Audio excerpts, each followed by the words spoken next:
यह तह नारी नारी मुरनह नारी नारी कोरोनल भागावो मिली जुल के गा मोर संगी कोरोनल भागावो मिली जुल के। घरे माँ पढ़बो या घर माँ पढ़ाबो जी घरे ला स्कूल बनाबो। अरे लइका हा पढ़ी यौ गुरुजी पढ़ाबो जी लइका के जीवन बनाबो। कोरोना कोरोना रही रही चिल्लाबो ताका कोरोना हा भाग जाही। अरे कोरोना कोरोना रही रही चिल्लाबो ताका कोरोना हा भाग जाही। क्या कोरोना कोरोना चिल्लाते रहने से कोरोना भाग जाएगा? बिल्कुल नहीं। तो हमें सावधानी बरतनी है। क्या सावधानी बरतनी है? मास्क लगाओ घेरी बेरी हाथ धोवो सैनिटाइजर ला लगाओ। जी हाँ, हमें कोरोना से लड़ना है तो मास्क लगाना है, हाथ को बार बार धोना है और सैनिटाइजर लगाना है। दोस्तों, मैं केसी साहू सर आप सबका स्वागत करता हूं आपका अपना चैनल केसी सर के क्लासेस में। दोस्तों, यदि आप हमारे चैनल में नए हैं तो हमारे चैनल को सब्सक्राइब कीजिएगा और बेल आइकन को प्रेस करके ऑल को टच कर दीजिएगा ताकि हमारे नए नए वीडियो का नोटिफिकेशन आपको मिलता रहे। आइए दोस्तों, आज हम पढ़ते हैं द्वितीयक सेल के बारे में। जी हाँ, इससे पहले हम प्राथमिक सेल के बारे में थोड़ा सा जान लेते हैं कि प्राथमिक सेल होता क्या है। अब प्राथमिक सेल क्या है? हमने कल पढ़ा था कि प्राथमिक सेल को हम जब एक बार यूज करते हैं तो उसको दोबारा यूज नहीं कर सकते। ठीक है, तो आइए आज हम पढ़ते हैं द्वितीयक सेल के बारे में। ध्यान दीजिएगा, कई बार बच्चे इतने कंफ्यूज रहते हैं, सर प्राथमिक सेल किसे कहते हैं, द्वितीयक सेल किसे कहते हैं। हम परीक्षा में जाते हैं तो अक्सर भूल जाते हैं कि प्राथमिक सेल क्या है और द्वितीयक सेल क्या है। तो ध्यान दीजिएगा, बड़ा ही सिंपल सा ट्रिक होता है कि प्राथमिक सेल, प्राथमिक जो प्रथम बार उपयोग हो और द्वितीय बार उसको उपयोग नहीं किया जा सकता, प्राथमिक सेल है। द्वितीयक सेल नाम में ही समाहित है ना, नाम में लिखा हुआ है द्वितीयक, जिनको दूसरा बार भी उपयोग किया जा सके। अब जिसको दूसरा बार उपयोग किया जा सके उसको तीसरा बार भी किया जा सकेगा।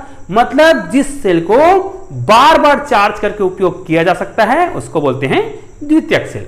तो आइए आज हम इस द्वितीयक सेल के बारे में पढ़ते हैं। तो द्वितीयक सेल में मुख्य सेल होता है सीसा संचालक सेल।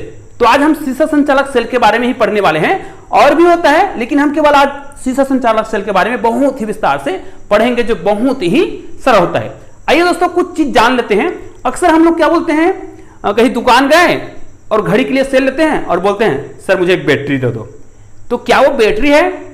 नहीं है, लेकिन हमारी चलन ऐसी चल चुकी है कि हम जाते हैं तो बैटरी मांगते हैं। बैटरी नहीं है एक्चुअल में, वो क्या है? वो सेल है। बैटरी किसे कहते हैं? जब हम क्या करते हैं, विद्युत रासायनिक सेल, मतलब एक सेल को दूसरे सेल के साथ जोड़ते हैं और जोड़ते हैं, मतलब दो तीन सेलों को मिला के जब हम एक और सेल का निर्माण करते हैं तब वो क्या कहलाता है? वो बैटरी कहलाता है। मतलब एक अकेला सेल को हम बैटरी नहीं कह सकते, लेकिन हमारी चलन चल चुकी है ना, इसलिए हम क्या कहते हैं, ये क्या है? बैटरी है करके। नहीं, तो आज जो हम पढ़ रहे हैं वो एक्चुअल में ये बैटरी है। क्यों? क्योंकि देखो ये एक सेल का निर्माण करेगा। जैसे मान लीजिए ये क्या है? एनोड है और ये क्या है? कैथोड है। तो ये भी एनोड है और ये भी कैथोड, ये भी एनोड और ये भी कैथोड। इसका मतलब ये है, हम ये कह सकते हैं यहां से यहां तक एक सेल है, यहां से यहां तक भी एक सेल है, तो यहां से यहां तक भी क्या है? एक सेल है। तो इन तीनों सेलों को मिला के हम एक बैटरी का निर्माण कर सकते हैं। हालांकि क्या है, ये एक ही पात्र में है। अक्सर आपने सुना होगा, तो मैं भी सुनता हूं और आप लोगों ने भी सुना होगा कि अक्सर हम लोग दुकान जाते हैं, है ना, हमको 1 किलोग्राम आलू लेना रहता है। तो बच्चा जाके क्या कहता है, ये 1 किलो है। ठीक है, अब हम दुकान जाते हैं तो बोलते हैं 1 किलो आलू दो।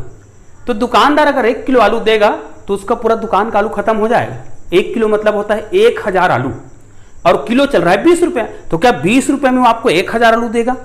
नहीं, दुकानदार भी जानता है, अरे 1 किलो मांग रहा है, ग्राम लगाना भूल गया, वो ग्राम लगा के दे देता है, वो आपको 1 किलोग्राम आलू दे देता है। आप टमाटर मांगने जाते हो तो क्या आप बोलते हो टमाटर लेते हो तो 1 किलोग्राम टमाटर दो? नहीं, चलन चल गया है, 1 किलो बोलने का आदत चल गया है। अक्सर आपने देखा होगा कि बोलते हैं अरे ये डीसी करंट है, डीसी करंट और एसी करंट, इसको मत छुओ, ये डीसी करंट है। अरे भैया, जब आप डीसी बोल रहे हो तो उसमें करंट जुड़ा हुआ है, डीसी डायरेक्ट करंट, तो और करंट जोड़ रहा है। बोलते हैं ना अरे वो डीसी करंट है। अरे डीसी करंट नहीं है भैया, वो डीसी है ना, और एसी करंट नहीं है, वो एसी है।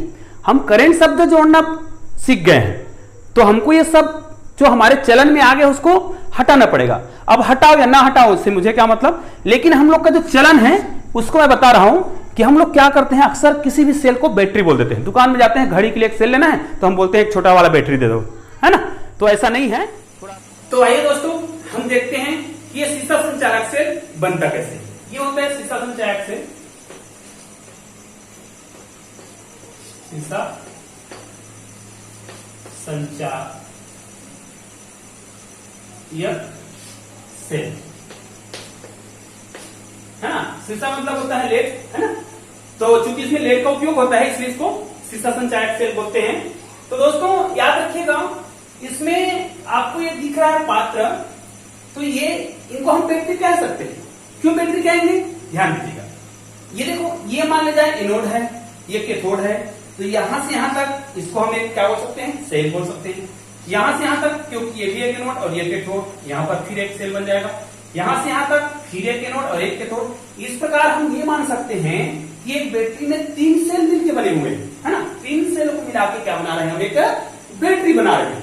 तो ये देखिए, ये क्या होता है, इसमें यहां पर लेड होता है, ध्यान दीजिएगा, ये लेड होता है यहां पर।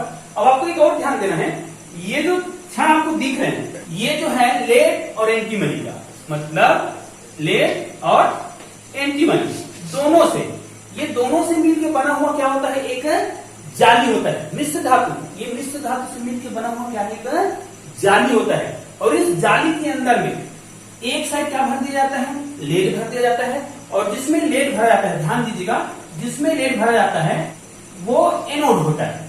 और जिसमें लेड डाइऑक्साइड, ध्यान दीजिएगा यहां पर इसमें लेड डाइऑक्साइड भरा जाता है, वो क्या कहलाता है, वो जो है कैथोड होता है। यहां पर हम लिख लेते हैं, ये हो जाएगा,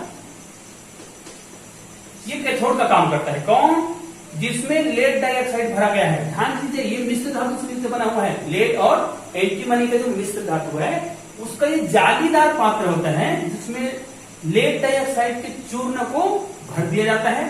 तो ये हो गया कैथोड। और इधर क्या कर दिया जाता है, लेड के जो चूर्ण है उसको लेड और एंटीमनी का जो क्या होता है, जालीदार पात्र होता है, उसके अंदर में इसके चूर्ण बनाकर क्या भर दिया जाता है, स्पंजी चूर्ण बोलते हैं इसको, स्पंजी चूर्ण इसके अंदर भर दिया जाता है। तो ये किसका काम करता है जी, ये एनोड का काम करता है।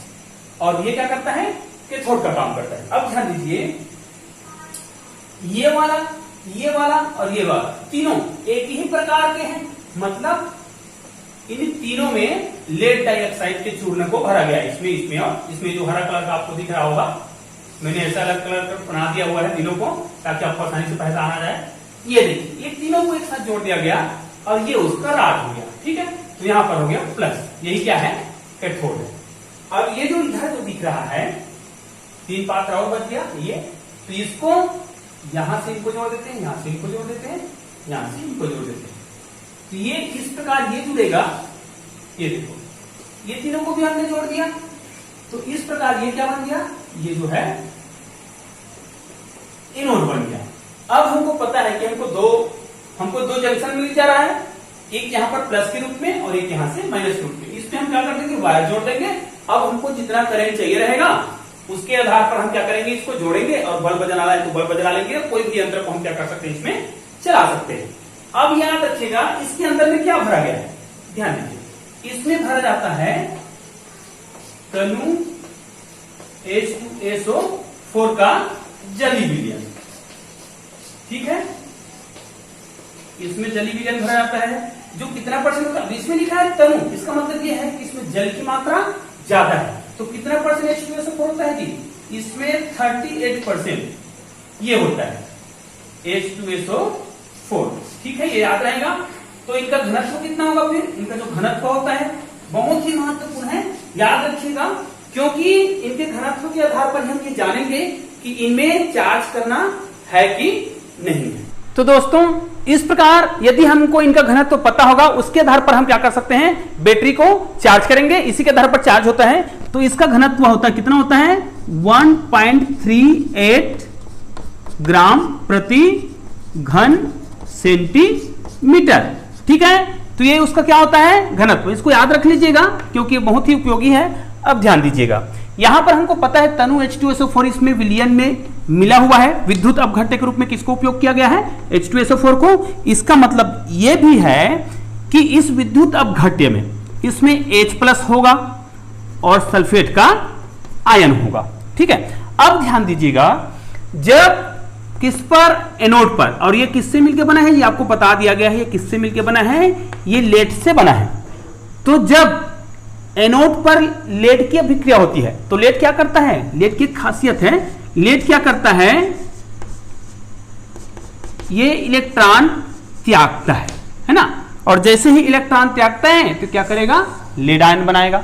ध्यान दीजिएगा, अब ये जो लेड जो है इलेक्ट्रॉन त्याग कर लेड आयन बनाता है, मतलब इसमें कौन सी अभिक्रिया हो रही है जी, इस अभिक्रिया को बोलते हैं ऑक्सीकरण। जब ऑक्सीकरण होता है तो ये जो लेड का आयन बना है ये, वो इससे क्रिया करता है सल्फेट से, तो ये सल्फेट से क्रिया करेगा, तो यहां पर लेड जो है, लेड आयन जो है वो क्या करता है, लेड सल्फेट बनाता है, और ये जो है यहां पर क्या हो जाता है, इसके चारों ओर चिपक जाता है। ठीक है, उसी प्रकार सेम कंडीशन यहां पर होता है। ये जो लेड डाइऑक्साइड देख रहा है आपको, ये जो लेड डाइऑक्साइड है, इसमें भी क्या करता है, इसमें भी लेड आयन बनता है। पुनः ये वाला जो लेड आयन है, इसमें जो लेड ऑक्साइड है, वो लेड डाइऑक्साइड है, वो लेड आयन से यहां पर पुनः सल्फेट से क्रिया करेगा। तो ये जो है, इस पर देखो, ये कौन सा है, ये कैथोड वाला जो राड दिख रहा है हरे कलर का, इसमें भी क्या बनाएगा, लेड, ये फिर लेड सल्फेट बनाता है। इसका मतलब ये वाला लेड सल्फेट पुनः इस किसके, कैथोड के चारों ओर क्या हो जाता है, चिपक जाता है। कुल मिलाके यह कह सकते हैं कि यहां पर अपचयन के माध्यम से, मतलब जब अपचयन की क्रिया होती है तब भी लेड सल्फेट बनता है, जो इस कैथोड के चारों ओर चिपक जाता है, और इसमें जब लेड जो है क्या करता है, ऑक्सीकरण करके लेड आयन बनाता है, तो वो वाला लेड आयन भी लेड सल्फेट बनाता है, वो भी ये कैथोड के चारों ओर क्या हो जाता है, चिपक जाता है। तो इनसे क्या हुआ, इनसे हम ये मानते हैं कि ये जो तनु H2SO4 है, उनका जो क्या है, घनत्व है, वो और कम हो जाता है। ध्यान दीजिएगा, बहुत महत्वपूर्ण है। इनका घनत्व कितना था, 1.38। तो ये घनत्व जब कितना हो जाए, ध्यान देंगे, यहां पे लिखते हैं, इनका घनत्व 1.2 के करीब हो जाए। पहले कितना था, 1.38, अभी कितना हो जाए, 1.20, है ना, या फिर 1.2 हो जाए, तो हम ये समझते हैं कि ये जो है क्या है, ये जो है चार्जिंग करने के लायक हो गया है। इससे और क्या होता है, इनकी जो सांद्रता होती है ना, इनका जो सांद्रता होता है वो क्या हो जाता है जी, कम हो जाता है ना। क्यों, क्योंकि इनमें से बहुत सारे जो क्या होते हैं, इनके जो आयन, हाइड्रोजन आयन जो है ऑक्सीजन के साथ क्रिया करके जल बना लेता है, और याद रखिए जब जल बना लेता है तो ये क्या हो जाएगा, जल के साथ मिलकर तनु हो जाएगा। इसका मतलब बैटरी जो है क्या होने के कगार पर है, डिस्चार्ज होने के कगार पर है। तो अब हम क्या कर सकते हैं, इसको चार्ज कर सकते हैं। तो आइए हम देखते हैं कि इसमें ऑक्सीकरण की अभिक्रिया और अपचयन की अभिक्रिया कैसे होती है, बहुत ही सरल तरीके से देखते हैं। तो आइए देखते हैं। आइए दोस्तों, अब हम इनके सेल अभिक्रिया देखते हैं। तो पहले हम देखते हैं एनोड पर। अब ये तो हमको पता है कि जो विद्युत अपघट्य है उसमें सल्फेट आयन है, और एनोड पर कौन सा धातु रखा हुआ है, लेड। तो लेड क्या बनाता है, लेड का आयन बनाता है। तो ध्यान दीजिएगा, ये जो लेड है ये सॉलिड अवस्था में रहता है, और वो विद्युत अपघट्य है, उसमें क्या रहता है, H2SO4। इसमें से ये जो है निकल जा रहता है, तो क्या बनाता है, ये आयन बनाता है। ये सल्फेट आयन बन गया, तो इसको हम क्या लिखते हैं, आयनिक रूप में। अब ये क्या करेगा, ये इनके साथ क्या करता है, जुड़ता है। तो ये क्या बनाएगा, लेड सल्फेट बनाएगा, और यहां पर लेड से क्या होता है, 2 इलेक्ट्रॉन निकलता है। तो ये किस रूप में हो गया, ये सॉलिड रूप में हो गया, जो क्या करता है, एनोड पर जम जाता है। और दोस्तों यहां पर कौन सी अभिक्रिया हुई, इसको जरूर लिखा करो आप लोग।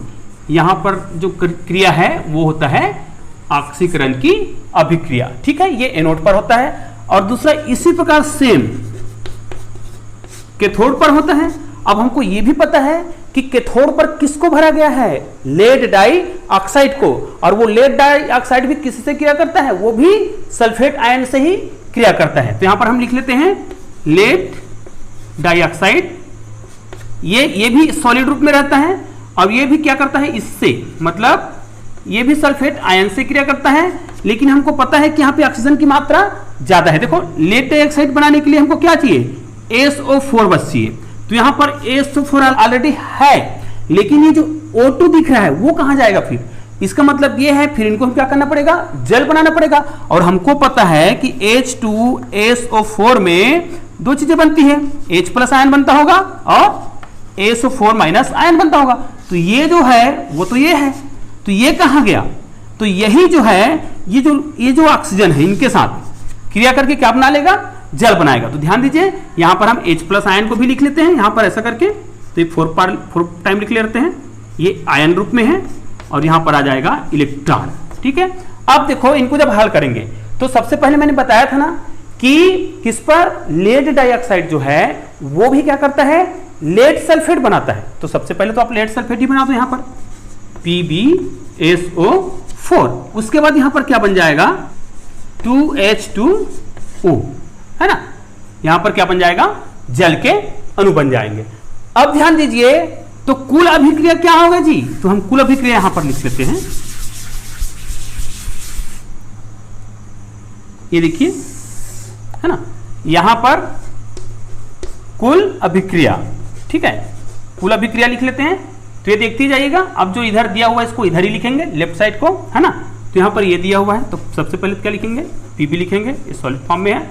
उसके बाद ये लिखा हुआ है लेड डाइऑक्साइड, है ना, तो PbO2 लेड डाइऑक्साइड प्लस यहां पर ये सल्फेट आयन कितने बार है, 2 बार है, तो ये हो जाएगा यहां पर और यहां करके 2 बार, तो ये हो जाएगा सल्फेट आयन। ठीक है, और यहां पर 4H+ आयन है।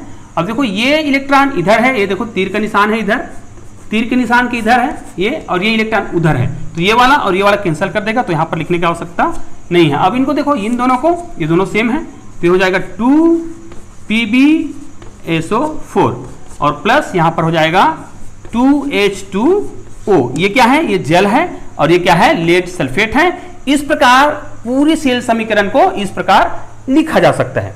ठीक है, अब हमको यह ध्यान देना है कि इतने कंडीशन में सेल जो है क्या हो गया, डिस्चार्ज हो गया। जब इतनी अभिक्रिया होती है तो हम ये बोलते हैं कि सेल जो है क्या हो गया, डिस्चार्ज हो गया। अब ध्यान दो, ये जो बना हुआ है, ध्यान दीजिए, ये जो आपका लेड सल्फेट बना है ये किस में चिपका हुआ है जी, ये जो है एनोड पर और कैथोड पर क्या हो गया है, जमा हो गया है। और ऐसा प्रक्रिया होने में हमको क्या मिला, जल मिला। और यही जल क्या करता है, वो जो विद्युत अपघट्य है जिसमें H2SO4 घुला हुआ है उनको क्या कर देता है, और तनु कर देता है। और तनु कर दिया मतलब उसका घनत्व क्या हो गया, कम हो गया, और कम हो गया मतलब बैटरी क्या हो गया, डिस्चार्ज हो गया। तो बैटरी डिस्चार्ज होता है उस समय उसका घनत्व कितना होता है, मैंने अभी आपको लिखवाया था, उस समय उनका घनत्व कितना होता है, 1.2 ग्राम प्रति घन सेंटीमीटर। ये मैंने अभी लिखवाया था, तो आपको ये याद रखना है। यदि इतना हो जाए तब हम ये मानते हैं कि वो क्या हो गया है, बैटरी जो है चार्ज करने के लायक हो गया है। अब बैटरी को चार्ज करेंगे तो कैसे होगा, तो बहुत ही सरल तरीके से चार्ज किया जा सकता है। इस अभिक्रिया को जस्ट उल्टा कर दो, पूरा उल्टा लिख दो। तो अगर उल्टा करते हैं तो हमने शुरुआत में जब बैटरी बनाया तो क्या क्या चीज लिया था, वो चीज यदि बनता है तो समझ जाओ कि बैटरी को चार्ज किया जा सकता है। तो ध्यान दीजिए, हमने क्या क्या लिया था, लेड लिया था, लेड डाइऑक्साइड लिया था और H2SO4 लिया था। यदि इसको विपरीत दिशा में कराया जाए घटना को, और यदि ये तीनों चीज हमको मिले, क्या क्या मिलना चाहिए, लेड मिलना चाहिए, लेड डाइऑक्साइड मिलना चाहिए, और क्या मिलना चाहिए, सल्फ्यूरिक अम्ल मिलना चाहिए, मतलब H2SO4 मिलना चाहिए। ये तीनों यदि मिल जाए तो हम ये मानेंगे कि बैटरी जो है क्या हो सकता है, चार्ज हो सकता है। तो याद रखिए, बैटरी को चार्ज करने के लिए क्या करना पड़ेगा, करंट से लगाना पड़ेगा, मतलब उसको विपरीत दिशा में, उल्टी दिशा में हमको क्या करना है, धारा प्रवाहित कराना है। अगर विपरीत दिशा में धारा प्रवाहित करने से यह अभिक्रिया होती है विपरीत दिशा में, और हमको क्या क्या चीज मिले, जो भी मैंने 3 चीज बोला है, यदि वो मिल जाए तो हम ये कहेंगे कि बैटरी जो है क्या हो गया है, चार्ज हो गया है। तो आइए देखते हैं, चार्ज होने के लिए हमको क्या करना पड़ेगा, ये लेना पड़ेगा। तो यहां पर लिख लेते हैं बैटरी का पुनः चार्ज, है नहीं, बैटरी का चार्ज, यहां पर चार्ज लिखते हैं, चार्ज होना। ये बैटरी चार्ज कैसे होगा तो उसको देखते हैं, इनको जस्ट उल्टा लिखना है। तो यहां पर देखो, ये 2PbSO4 ये हो गया लेड सल्फेट, और ये हो गया 2H2O। जस्ट विपरीत करना है, बहुत ही सरल तरीका है भाई, बहुत ही सरल है यदि आपको इसको कर लियो। अब देखो क्या क्या बनता है, ये देखो लेड लिखा है ना, तो यदि हमको लेड मिल जाए तो देखते हैं लेड मिलता है, यहाँ पे लेड लिखा हुआ है, तो यहां से क्या बनना चाहिए, लेड बनना चाहिए। तो सबसे पहले हमने लिख दिया लेड और ये सॉलिड रूप में बन गया। अब क्या बनना चाहिए, लेड डाइऑक्साइड, ये भी लिख लेते हैं, तो हो गया लेड डाइऑक्साइड। ठीक है, अब क्या बनना चाहिए, H2SO4, तो यहां पर H2SO4 भी लिख देते हैं, देखते हैं क्या होता है, H2SO4। अब इनकी संख्या को हमको क्या करना है, संतुलित करना है। इधर देखो हाइड्रोजन कितने बार है, देखो 2H2, तो यहां पर देखो H2 4 बार आया है हाइड्रोजन, तो उधर कितने बार आया है, 2 बार। इसका मतलब ये है यहां पर यदि हम क्या लगा दें, 2 लगा दें, तो ये देखो H2SO4 बन गया ना। और सल्फेट आयन देखो कितने बार आया था, देखो सल्फेट जो है ये देखो 2 बार आया था ना सामने, तो 2 बार तो सल्फेट कंप्लीट हो गया। हाइड्रोजन 4 बार आया था, ये देखो तो 4 बार कंप्लीट हो गया। अब लेड कितने बार आया है, पीबी कितने बार आया है, पीबी यहां पर देखो 2 बार आया है, तो एक बार यहां पे आया है, एक बार यहां पे आया है। उसके अलावा और क्या आया है, इसमें देख लो, इसमें क्या आया है, ऑक्सीजन जो है 2 बार आया था, जो कि यहां पे हमने लिख दिया। इस प्रकार यदि हम विपरीत दिशा में क्रिया कराएं तो हमको वो तीनों चीज मिला जो हमने शुरू में लिया था। जब हमने सेल बनाया था ना, बैटरी बनाया था, तो क्या क्या लिया था, सबसे पहले एनोड के रूप में किसको लिए थे, लेड का चूर्ण लिए थे। कैथोड के रूप में किसको लिए थे, लेड डाइऑक्साइड लिए थे, ये भी मिल गया। और उस पात्र में हमने किस विलयन को भर रखा था, H2SO4। जो तीनों चीज हमको कब मिल रहा है, जब हम बैटरी में करंट सप्लाई करा रहे हैं विपरीत दिशा में, तब वो तीनों चीज हमको मिल गया। मतलब उसमें जो लेड सल्फेट था ये है ना, और ये जो जल था उसमें, वो क्या करता है, आपस में क्रिया करके ये तीनों चीजें बना लेती है। मतलब जो है बैटरी जो है पूर्ण रूप से क्या हो गया है, चार्ज हो गया है। अब ये फिर से उपयोग के लिए क्या हो गया है, तैयार हो गया है। तो दोस्तों इस प्रकार आप क्या कर सकते हो, सीसा संचायक सेल को पुनः चार्ज करके उपयोग कर सकते हो। तो उम्मीद है अब आपको समझ आ गया होगा कि बैटरी और सेल में क्या अंतर है ना। प्राथमिक सेल किसे कहते हैं, जिसको चार्ज नहीं किया जा सकता, और द्वितीयक सेल क्या होता है, जिसको पुनः चार्ज करके हम उपयोग कर सकते हैं, है ना। तो दोस्तों आज का वीडियो आपको कैसा लगा मुझे कमेंट करके अवश्य बताइएगा, और वीडियो को लाइक कीजिएगा और अधिक से अधिक अपने दोस्तों को शेयर कीजिएगा। धन्यवाद दोस्तों।